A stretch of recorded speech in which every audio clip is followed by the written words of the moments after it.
आज हम बात करने वाले हैं कुछ ऐसे टॉपिक्स पर जो इंडियन कार मार्केट में सबसे ज्यादा डिबेट करने वाले होते हैं। टाटा, फॉर्च्यूनर, स्कॉर्पियो और क्रेटा जैसे बड़े नाम जिनके ओपिनियन कई ग्रुप्स में बढ़ जाते हैं, लेकिन एक चीज नहीं बढ़ती और वो है इनकी सेल्स। ये फॉर्च्यूनर, स्कॉर्पियो और क्रेटा वो गाड़ियां हैं जिनकी सेल्स आप ये मान के चलिए पिछले कई सालों से बढ़ ही रही है या अपने एक लेवल को मेंटेन किए हुए है। और कुछ लोग ये भी कह सकते हैं कि ये गाड़ियां ओवर हाइप्ड है, ये वैल्यू प्रोपोजिशन को फुलफिल नहीं करती, बस पॉपुलर हैं इस वजह से बिक रही हैं। सबसे पहले एक इंटरेस्टिंग सवाल, आखिर फॉर्च्यूनर, स्कॉर्पियो और कुछ टाटा एसयूवीज इतनी नोटोरियस क्यों हैं? कई लोगों का मानना है कि इन गाड़ियों में एक्चुअल परफॉर्मेंस और पावर उतनी नहीं होती जितनी इनकी हाइप बनी हुई है। लेकिन सच ये है कि बहुत से बायर्स नंबर्स नहीं, फीलिंग खरीद, उन्हें रोड प्रेजेंस चाहिए, डोमिनेंस चाहिए और स्टीयरिंग के पीछे बैठकर पावर का एहसास उन्हें होना चाहिए। इसी वजह से फॉर्च्यूनर आज भी अपनी कैटेगरी में एक कल्ट स्टेटस एंजॉय करवाती है लोगों को, चाहे लोग उसे एक्सपेंसिव या ओवरहाइप्ड कहें, कुछ भी कहें, लेकिन एक जो आपको डोमिनेंस हो देती है वो शायद दूसरी कोई कार देती हो। अब बात करते हैं भाई, काफी लोग कहते हैं कि क्रेटा सबसे ओवररेटेड है और सबसे बदनाम गाड़ी भी है। कुछ क्रिएटर्स ने तो इसके ऊपर डेडिकेटेड वीडियोस बना रखे हैं, लेकिन क्या क्रेटा इतनी बुरी है, ये भी हम आज बात करेंगे। मेरे हिसाब से इसका जवाब सिर्फ एक कार में नहीं बल्कि लोगों की साइकोलॉजी में छुपा होता है। आज के सोशल मीडिया के जमाने में यूट्यूब और इंस्टाग्राम ने कुछ गाड़ियों को एक अलग ही तरीके से दिखाना शुरू कर दिया है, एक सिंबलाइज कर दिया है। थार, स्कॉर्पियो, फॉर्च्यूनर और कुछ हद तक क्रेटा भी उसी कैटेगरी में घुसती चली जा रही है। लोग सिर्फ एक व्हीकल नहीं खरीद रहे होते, वो एक फीलिंग खरीद रहे होते हैं। थार हो या स्कॉर्पियो, प्रैक्टिकल होने से ज्यादा उनकी इमेज बिकती है। सच कहूं तो 20 से 22 लाख रुपए के बजट में प्रैक्टिकल वैल्यू के हिसाब से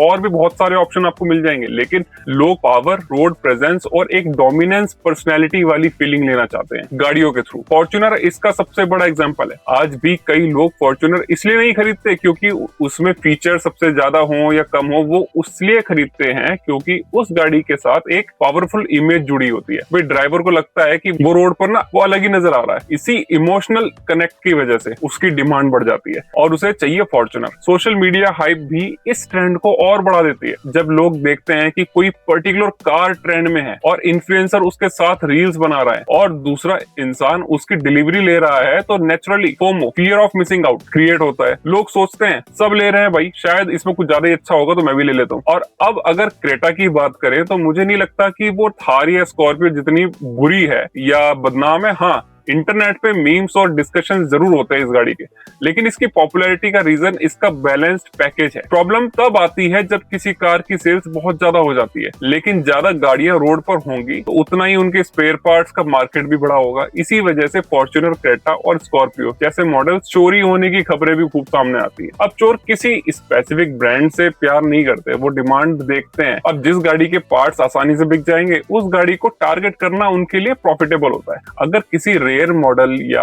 लो वॉल्यूम ब्रांड की कार चोरी भी हो जाए तो उसके पार्ट्स बेचना मुश्किल होता है क्योंकि मार्केट में डिमांड ही नहीं है उस गाड़ी की, उस पार्ट की। लेकिन क्रेटा, स्कॉर्पियो और फॉर्च्यूनर के पार्ट्स डिमांड हमेशा रहती है, इसलिए चोरी भी इन्हीं कार्स की ज्यादा होती है। तो जब हम किसी कार को बदनाम या ओवररेटेड बोलते हैं, हमें ये समझना चाहिए कि कई बार उसकी पॉपुलैरिटी ही उसके अगेंस्ट परसेप्शन क्रिएट कर देती है। रियलिटी में लोग इन गाड़ियों को फीचर्स के लिए कम और इनसे मिलने वाली इमेज और स्टेटस के लिए ज्यादा खरीदते हैं। देखिए आजकल कार चोरी होना, आजकल कार चोरी होने का जो पूरा गेम है ये पहले जैसा नहीं रह गया। पहले चोर गाड़ी चुरा कर सीधा बेच देते थे, लेकिन अब मॉडर्न कार्स में इतनी कनेक्टिविटी और टेक्नोलॉजी आ चुकी है कि चोरी की गई गाड़ी को ट्रेस करना बहुत ही आसान हो गया है। आज की कार स्मार्टफोन्स और कंपनी सर्वर से कनेक्टेड होती है। कई व्हीकल्स में ट्रैकिंग सिस्टम होते हैं जिनके थ्रू ऑनर्स या कंपनी कार्स की लोकेशन को बहुत इजीली ट्रेस कर लेती हैं। इसी वजह से प्रोफेशनल चोर अक्सर गाड़ी को डायरेक्ट मार्केट में नहीं बेचते। सबसे पहले वो कार को डिसमेंटल करवा देते हैं और उनके पार्ट्स को अलग अलग करके बेच देते हैं। जब कार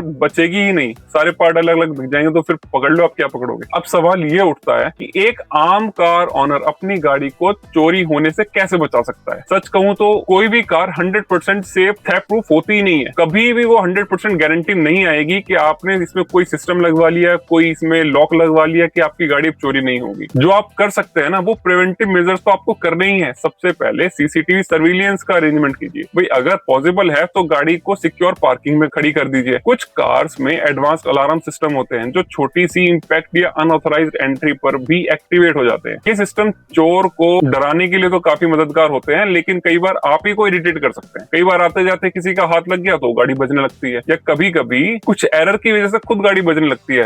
आपकी रातों की नींद भी खराब हो सकती है। लेकिन हाँ, इसका फायदा तो है, अननेसेसरी कोई भी आपकी कार के साथ छेड़छाड़ नहीं कर सकता। लेकिन रियलिटी ये भी है कि एक्सपीरियंस चोर अक्सर ऑनर से एक कदम आगे होते हैं। इसलिए सिक्योरिटी का मतलब चोरी को इम्पॉसिबल बनाना नहीं होता, बल्कि उसे और मुश्किल और रिस्की बनाना होता है चोर के लिए। अगर हम पुराने जमाने की बात करें तो उस वक्त कई मैनुअल लॉक वाली कार्स आती थी। डोर लॉक्स होते थे, ऊपर निकली हुई पिन होती थी, जैसे आप मारुति की कार में पहले देखते थे। भाई चोर एक लंबी रॉड या स्टिक को इस्तेमाल करके उस पिन को पुश कर देता था और डोर अनलॉक हो जाता था। आज की मॉडर्न कार्स में ये सब चीजें हैं नहीं, तो इसलिए वही पुरानी ट्रिक अब काम नहीं करती। तो अब चोर ना वो पढ़े लिखे चोर हो गए हैं, वो भी सिस्टम को समझते हैं कैसे चोरी करनी है। तो इतना मुश्किल उनके लिए भी नहीं है और इतना आसान भी नहीं है। रिसेंट मार्केट डिस्कशंस में कुछ लग्जरी ब्रांड्स को लेकर काफी डिबेट सामने आई थी। भाई लग्जरी ब्रांड्स की बात करते हैं। कुछ लोगों का मानना है कि कुछ प्रीमियम ब्रांड्स के लेटेस्ट प्रोडक्ट्स और स्ट्रेटजीज एक्सपेक्टेड रिस्पॉन्स नहीं ले पा रही। मार्केट सेंटिमेंट्स कभी पॉजिटिव होता है तो कभी नेगेटिव होता है। किसी कंपनी का स्टॉक कुछ समय के लिए ऊपर चला गया, फिर कभी नीचे आ गया, लेकिन लॉन्ग टर्म सक्सेस का फैसला अल्टीमेटली कस्टमर्स और मार्केट एक्सेप्टेंस ही करता है। इसी तरह कुछ ब्रांड्स को लेकर प्रेडिक्शन भी चल रही है। कुछ एक्सपर्ट्स को लगता है कि उनकी स्ट्रेटजी सक्सेसफुल होगी, जबकि कुछ लोग उससे रिस्की मान लेते हैं। अब असली जवाब तो मार्केट ही देगा भाई। साल के एंड तक जब नए प्रोडक्ट्स लॉन्च होते हैं और सेल्स नंबर्स ऊपर नीचे होते रहते हैं, तब पता चलता है कि किसकी प्रेडिक्शन सही जा रही है। यार मुझे समझ नहीं आता कि आजकल लग्जरी ब्रांड्स इतने अलग क्यों सोच रहे हैं, लेकिन उन्होंने मार्केट का मूड काफी अच्छी तरह से समझ तो लिया है। आज की रियलिटी ये है कि ऑलमोस्ट सारे luxury brands young rich audience को टारगेट कर रहे हैं। अमेरिका में एक टर्म बहुत फेमस है, हेनरी। यही high earn not rich yet, मतलब इनकम बहुत अच्छी है लेकिन एसेट्स और वेल्थ उतनी नहीं बनी अभी। तो ये जो कैटेगरी है ना लोगों की, इसी कैटेगरी को बोलते हैं हेनरी शॉर्ट टर्म में। लग्जरी ब्रांड्स एग्जैक्टली इसी कैटेगरी के लोगों को टारगेट कर रहे हैं। जब आप लैम्बोर्गिनी,